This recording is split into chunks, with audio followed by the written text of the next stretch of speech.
So is stepping into an Uber more dangerous than stepping into a taxi cab? The Connecticut state government seems to think so. It's crazy to think that 4,500 Americans are killed every year and another 70,000 are injured trying to get from one side of the street to another. Rauscher says that smartphones just like these are just becoming a part of our daily routine.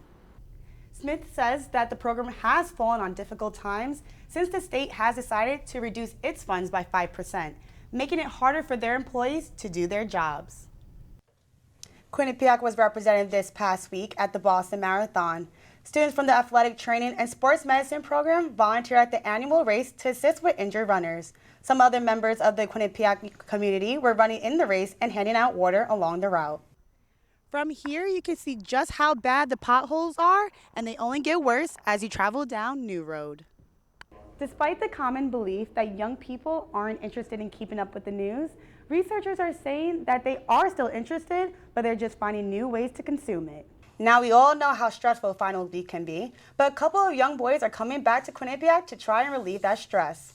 2-year-old golden retrievers Ben and Tucker are returning for their 4th dog finals.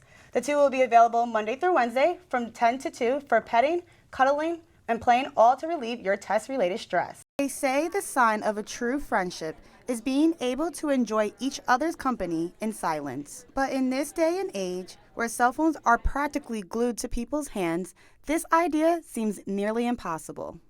In the 2014 study, The iPhone Effect, the quality of in-person social interactions in the presence of mobile devices, 29 out of the 100 people surveyed were on their phones during a 10-minute conversation. The 29 people who were on their phones showed lower levels of empathy and connectiveness in comparison to the 71 people that were not on their cell phones. A number that doesn't surprise many people, including the University of New Haven's Chair of Department of Communications, Film, and Media Studies, Stephen Rauscher. It certainly is an increase. As things do more, we use them for more things. Phones have replaced cameras, phones have replaced calendars, phones have replaced address books. Rauscher says that smartphones just like these are just becoming a part of our daily routine. But why do people have the urge to constantly be connected? Eleanor Hong, a professor who teaches a course on social media at Quinnipiac University, says that the use of cell phones is becoming natural for people, especially the younger generation. If you're a digital native and you're with another digital native, it's kind of, I guess natural for them to look at their smartphones, to kind of look at something together. Hong says, with smartphones being able to do more and more each day, expect to see them become even more prevalent in our everyday lives. I'm Olivia O'Farrell, QNN. Thanks to an increase in the city's budget, New Haven officials are promising to do things differently this year when it comes to handling the snow. New Haven's Chief of Operations at the Department of Public Works, Jeff Pescalito, says that the city can now afford the firepower that is needed to clean the downtown streets faster. The city's investing a lot more money this year into our fleet of equipment. Last year at the end of the season we had 26 snow routes. We ended the season with 16 plow trucks. So the city is investing money to assist us in snow removal. In addition to the newly purchased equipment, 20 new snow routes have been established, which will focus mainly on cleaning narrow streets and dead ends. But Deputy Director of New Haven's Emergency Operations Center, Rick Fontana, says that the new plan can only be effective if the residents are willing to do their part as well.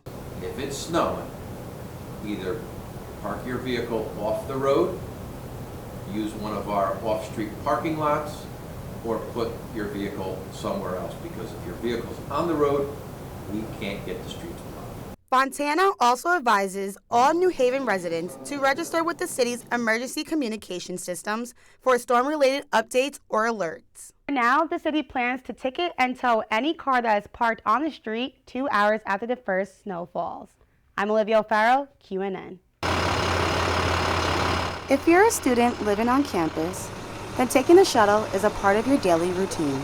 You take it to class, and you even take it to York Hill. But who knew that your daily transit could potentially be dangerous? According to DACO's Chief Operations Officer Cliff Gibson, Last week alone, there were 3 shuttle bus crashes reported in just 4 days. Some of them were clearance, some of them were mirror clips. They were very minor, and thankfully there were no injuries. Although the crashes were not fatal, students are still hesitant about having to take the shuttle in the near future. Despite experiencing the Whitney Village accident firsthand, senior Amanda Jubin says that she does feel safe riding the shuttle again, but believes that Quinnipiac needs to do more to ensure that their drivers are properly trained.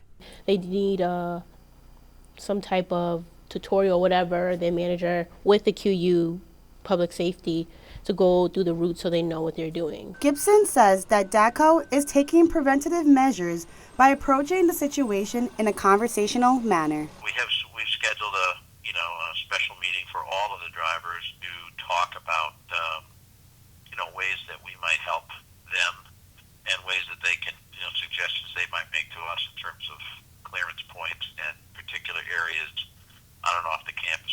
For now, the shuttles will continue to run on their usual routes. I'm Olivia Farrell, QNN.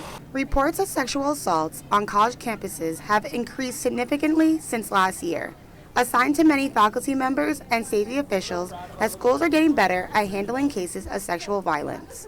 Dr. Leela Dutton, a professor at the University of New Haven, believes that the significant jump in sexual assaults reports doesn't necessarily mean that more cases are occurring, but that more students are feeling more comfortable coming forward and reporting the incident. Try to help them understand that we're there for them and that it will be a fair process. This year, federal reports show that a total of 289 cases were reported at the colleges, a total that is more than twice the amount reported in the last 5 years. So what are colleges and universities doing to make students feel more comfortable discussing sexual assault? Sabika Mumzimbar, a resident assistant at the University of New Haven, thinks one way her university is helping raise awareness is by educating the resident assistants first about the subject. Counseling Center did a training with us during our RA training over the summer, and they came and told us about all these resources and who to contact. They always give us like flyers to hang up in the buildings for themselves and other services in the area as well.